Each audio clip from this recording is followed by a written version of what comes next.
The bakery sat on a corner in the older part of town, the kind of place that had been there for generations and would probably be there for generations more. It had wooden display cases with glass fronts that showed off rows of pastries and cakes, and the smell of butter and sugar hung in the air like a sweet fog. The afternoon light came through the front windows, making everything glow warm and golden. Inside, behind the counter, Mrs. Chen was wiping down the glass when the little girl came in.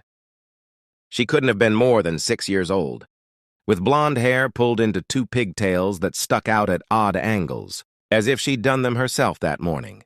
She wore a pink dress with little flowers on it, slightly too big, and she clutched a small canvas bag against her chest with both hands. Her eyes were wide as she looked at all the cakes in the display cases, and she moved slowly, carefully, as if afraid she might break something. Mrs. Chen had owned this bakery for 30 years, and she could tell a lot about people by how they walked through her door. This child walked like someone who knew that treats were special, that you didn't take them for granted, that sometimes you had to save up for something sweet. "Hello, sweetheart," Mrs. Chen said gently, coming around the counter.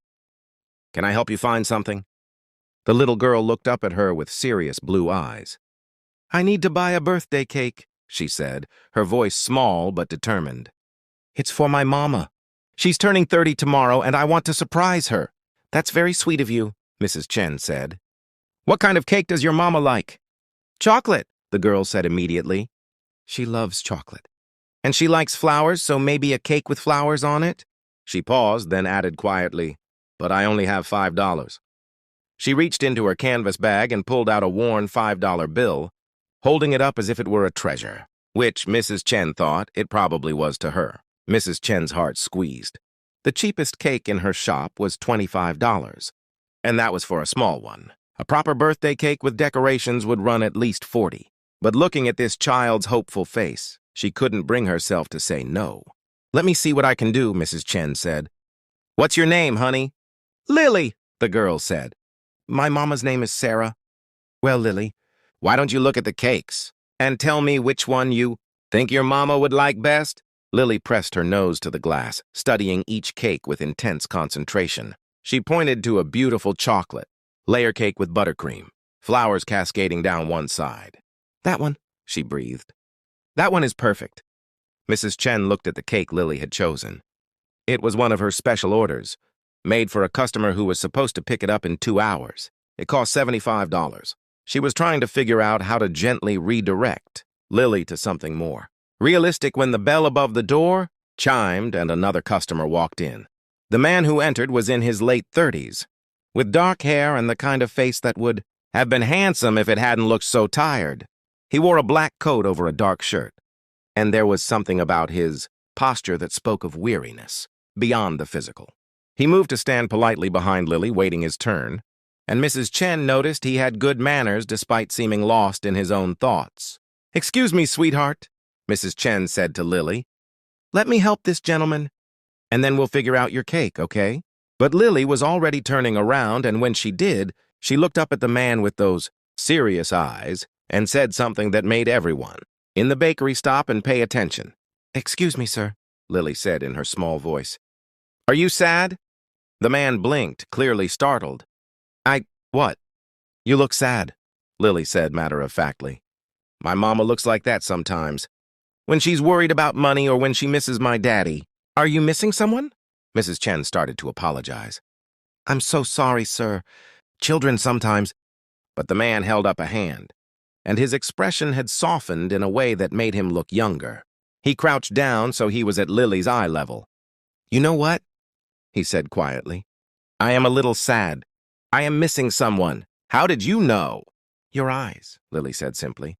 "They look lonely." The man let out a breath that might have been a laugh or might have been something else. "You're very perceptive." "What's your name?" "Lily." "I'm Daniel," he said. "Nice to meet you, Lily. What brings you to the bakery today?"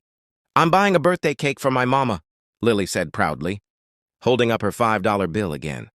"She's turning 30 tomorrow, and I saved up my allowance for 3 months. I want to get her that chocolate cake with the flowers because chocolate is her favorite and she works really hard and she deserves something." "Beautiful!"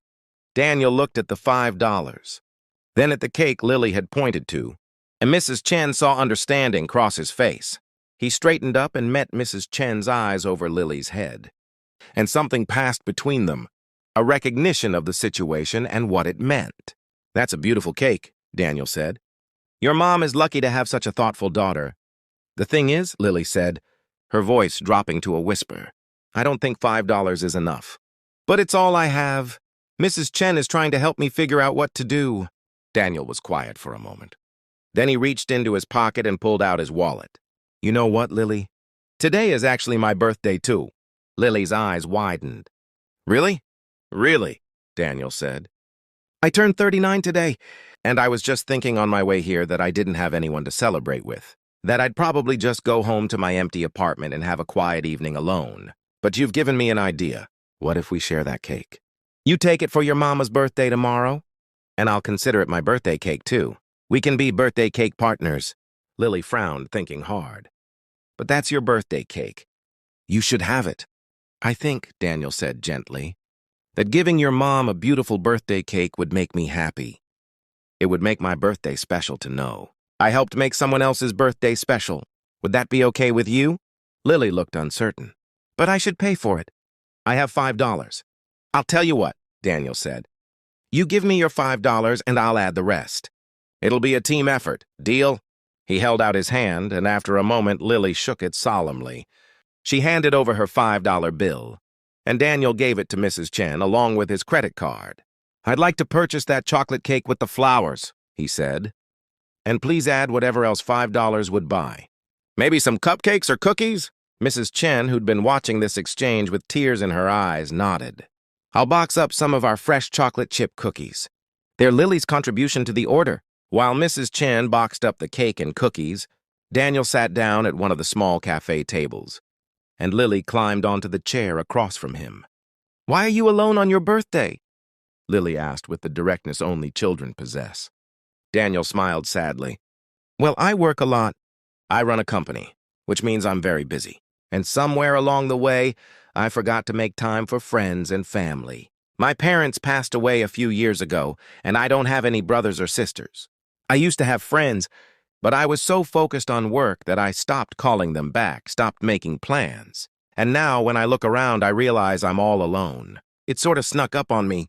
"That's sad," Lily said. "Everyone should have someone on their birthday." "You're right," Daniel agreed. "What about you? Where's your dad? Is he helping plan your mom's birthday surprise?" Lily's face fell. "My daddy died when I was 3. I don't remember him much, just a little bit. Just how he used to sing to me before bed. Mama says he loved us very much, but he got sick and couldn't get better." "I'm so sorry, Lily," Daniel said, and his voice was thick with emotion. "That must be very hard." "It is," Lily said. "Mama works 2 jobs now so we can have our apartment and food and stuff. She works at a restaurant during the day and cleans offices at night. She's always tired. But she still reads to me before bed and helps me with my homework. That's why I wanted to get her a really special cake. She deserves something that makes her smile." Daniel had to look away for a moment, and Mrs. Chen, who was listening while she finished boxing the order, had to wipe her eyes with her apron. "Your mama is very lucky to have you," Daniel finally said. "Mr. Daniel?" Lily said. "If you're alone today, do you want to come to Mama's birthday party tomorrow? It won't be fancy. We're just going to have cake and ice cream in our apartment. But you shouldn't be alone on your birthday, even if it was yesterday by then." Daniel looked at this child, who'd known him for 10 minutes and was inviting him into her home, into her family's celebration, simply because she thought no one should be alone. And he felt something crack in his chest, some wall he'd built around himself to protect against the loneliness he'd been pretending wasn't there. "Are you sure your mom would be okay with that?" he asked. "Mama always says we should be kind to people, especially people who are lonely or sad. And you're both, I think. So yes, she'd be okay with it." Mrs. Chen brought over the boxes, the beautiful cake, and a container of cookies. Daniel took out a business card and handed it to Lily. "This has my phone number on it," he said. "Ask your mama to call me if it's really okay for me to come to the party. If I don't hear from her, I'll understand. But Lily, thank you. You've made my birthday better than I expected." Lily carefully put the card in her canvas bag. "Thank you for helping me get Mama's cake. You're a good birthday cake partner. Daniel helped Lily carry the boxes to the address she gave him, which turned out to be a modest apartment building 4 blocks away. He insisted on making sure she got home safely, and when a woman in her late 20s answered the door, clearly surprised to see her daughter with a stranger and expensive bakery boxes, Daniel quickly explained the situation. Sarah, Lily's mother, had the same blue eyes as her daughter, and the tired but kind face of someone who worked too hard and worried too much. She tried to refuse the cake, saying it was too much, but Lily insisted it was, already paid for with her $5 and some help from her birthday cake partner. "I promise I didn't approach your daughter," Daniel said quickly, seeing Sarah's understandable wariness. "We met at the bakery, and she noticed I was alone on my birthday. She has a very kind heart. The cake is genuinely from both of us." Sarah looked at the expensive cake, then at her daughter's proud face, then back at Daniel. "I don't know what to say. This is incredibly generous." "Lily invited me to your birthday celebration tomorrow," Daniel said. "I know that's presumptuous, and I completely understand if you'd prefer I not come, but I wanted you to have my card and to know that your daughter is remarkable. She noticed I was lonely and decided to do something about it. That's a gift you've given her, that compassion." Sarah took the card, saw the company name, and her eyes widened. "You're the CEO of Stratford Industries?" Daniel nodded. "I am. But today I'm just Daniel, someone who met your daughter in a bakery and remembered what it's like to believe. People can be kind to each other for no reason other than it's the right thing to do." That night, Sarah called Daniel. She told him how Lily hadn't stopped talking about her birthday cake partner, about how hard her daughter had worked to save that $5, about how much the gesture meant to them both. She apologized for initially being suspicious and explained that as a single mother, she had to be careful. But she said that if he truly wanted to come to the party, they'd be honored to have him.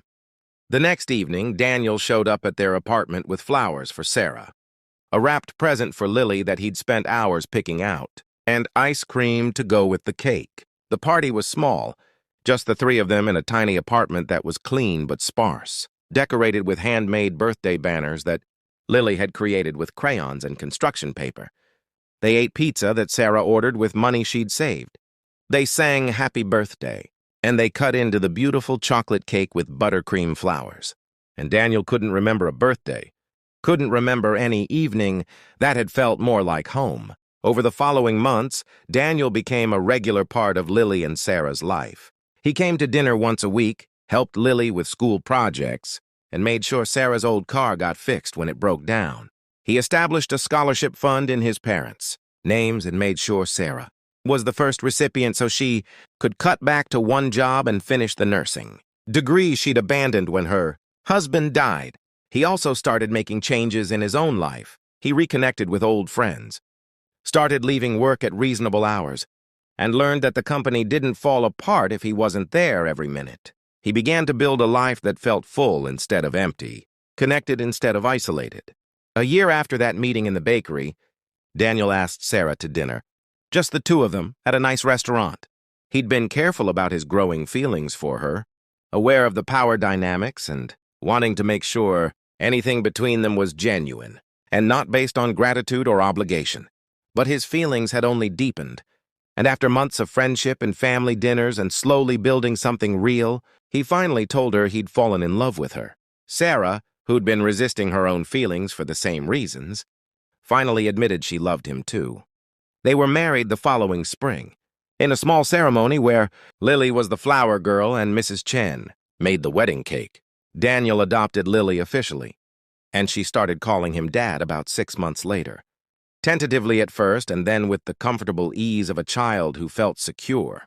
On their first anniversary, as they celebrated with chocolate cake from Mrs. Chen's bakery, Daniel told Lily that she'd saved his life that day she walked into the bakery with $5. "I thought I was successful," he said. "I had money and a company and all the things people think mean you've made it. But I was completely alone, and I didn't even realize how empty. I was until a 6-year-old girl looked at me and said I looked sad. You saw me, Lily, you saw I was lonely, and instead of walking away, you included me. You invited me to be part of your family when I didn't have one. That's the greatest gift anyone's ever given me." Lily, now 8 years old and more confident but still possessing that same kind heart, hugged him tightly. "You were my birthday cake partner," she said. Partners don't leave each other alone. Years later, when Lily graduated from college, she gave a speech at the ceremony about the people who'd shaped her life. She talked about her mother, who'd worked 2 jobs and still found time to read bedtime stories. She talked about her father, who'd died before she could really know him, but whose love she still felt. And she talked about the day she'd saved $5 to buy her mother a birthday cake and had met a lonely man in a bakery who became her dad. "He taught me that success means nothing if you're alone," Lily said. That the most important things in life are the connections we make with each other. And that sometimes the best things happen when we notice someone is hurting and decide to do something about it. My dad always says I saved his life that day, but the truth is we saved each other. That's what family does. Daniel, sitting in the audience between Sarah and Mrs. Chen, who they'd invited to the graduation, wiped tears from his eyes. He thought about the man he'd been 4 years ago, successful but empty, building an empire but missing everything that mattered. And he thought about the little girl with pigtails, who'd looked at him with serious eyes and asked if he was sad, who'd invited him into her life with